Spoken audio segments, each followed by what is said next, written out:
You ever get a phone call so bizarre, so aggressive, that for a split second you wonder if someone's pranking you? Mine came on a quiet Saturday morning, from a stranger threatening me with her lawyer over a hotel bill I'd never seen. And that was just the start of the nightmare that tore open the perfect image of my peaceful suburban paradise. I stared at my phone, heart thudding. The voicemail replayed for the third time, her voice dripping with fury. "This is Melissa.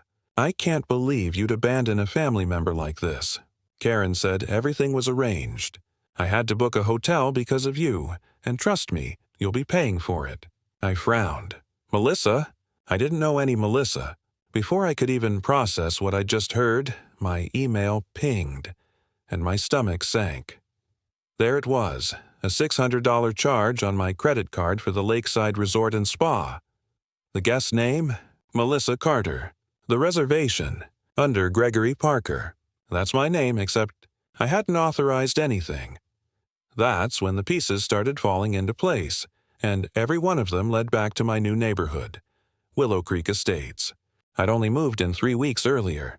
The brochure had promised everything. Quiet streets, caring neighbors, perfect lawns.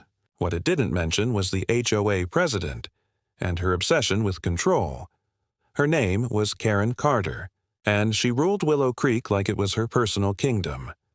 The very first morning, she showed up on my driveway, clipboard in hand. "Your garbage can is visible from the street," she announced. "That's a violation of Section 4.3. I apologized, moved it. End of story, I thought. Except it wasn't. Within a week, I'd been cited for excessive watering, improper vehicle placement, and even an unapproved doormat color. For the record, it was beige. Beige. Still, I played along. I didn't want trouble. But Karen wasn't just about rules, she was about control. One afternoon, she stopped by during one of her surprise inspections. She glanced around my house and said, "My niece is moving to town. She might need a temporary place to stay while she settles. You've got extra space since you live alone." I smiled politely and changed the subject. There was no way I was letting a stranger, especially her niece, live in my house. I thought that was that, until my doorbell camera proved otherwise. The next day, while I was at work, my phone buzzed with a ring alert. A woman, mid-20s, stylish, angry, was pounding on my front door. "Hello? I know you're in there," she shouted. "Aunt Karen said you agreed to let me stay. I just need the door code." I froze, watching in disbelief as she paced on my porch, shouting into her phone. When I didn't answer, she stormed off toward my neighbor Jim's place. My camera caught every second. Jim tried explaining I wasn't home. She snapped back, "Well, he should have left me the code. Aunt Karen promised." Then she jumped into her BMW and sped off. At that point, I still didn't realize how deep Karen's manipulation ran. But that night, when my doorbell rang again, I learned. Standing on my porch, smug as ever, was Karen Carter. In her hand, a printed invoice. "Gregory," she began, voice syrupy sweet, "since you failed to honor our arrangement, the HOA has determined you're financially responsible for Melissa's hotel accommodations. Payment is due within 48 hours. I just stared at her. "There was never any arrangement," I said. Her smile vanished. "We discussed this already. You said, quote, 'That would be fine.' Verbal agreements with HOA officials are binding. That was it." My patience snapped. "Then I'll need the board minutes," I said. "And I'll be contacting the board president directly."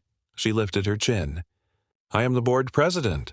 Then she spun around and marched off like she'd just won. Except she hadn't. Not this time. The moment she left, I opened my security app. I scrolled through the footage and froze. There she was, Melissa. Not just once, but 3 times. Peering into windows. Circling my house. Fiddling with my lockbox like she was trying to crack a safe. That wasn't an entitled guest. That was a criminal. I called the non-emergency police line. I explained everything at the fake charge, the voicemail, the invoice. Then I emailed the entire HOA board, attaching screenshots and footage. The responses came fast.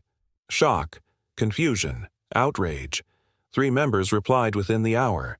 all insisting they'd never heard of any arrangement. Then my phone rang again. It was Thomas Green, the HOA treasurer. "Greg," he said, voice low, "this isn't the first time Karen's done something like this. But this crosses a line. We're calling an emergency meeting tonight.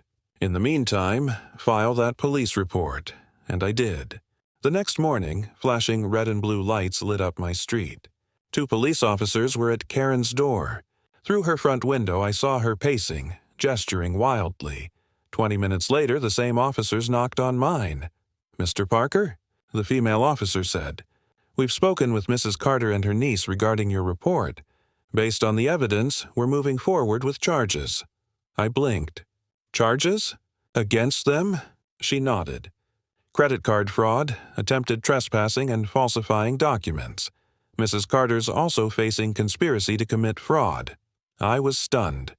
The male officer added, "And for the record, her niece tried filing a false report this morning, claiming discrimination. That didn't go well once we showed the footage. I couldn't help it." I laughed.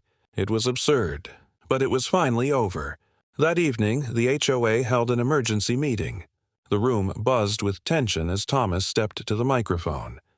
"Effective immediately," he said, "Karen Carter has been removed from the HOA board.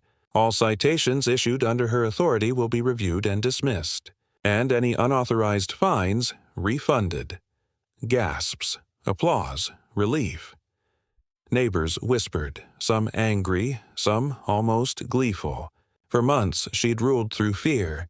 Now her reign had crumbled. A few weeks later, word spread of the sentencing.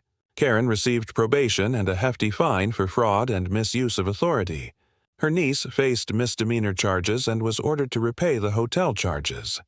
When I heard, I didn't feel joy, just quiet satisfaction. Justice had been done. These days, my house is quiet again. No surprise inspections, no citations for my beige doormat. Every time I walk past my front porch, I think about how close I came to being scammed by someone who simply assumed power made her untouchable. But truth has a way of catching up, even in the calmest cul-de-sac. So, if you ever move into a picture-perfect neighborhood, remember, sometimes the biggest threat isn't the stranger down the street. It's the neighbor who thinks she owns it. Justice doesn't always roar. Sometimes it just rings your doorbell. And it's wearing a badge.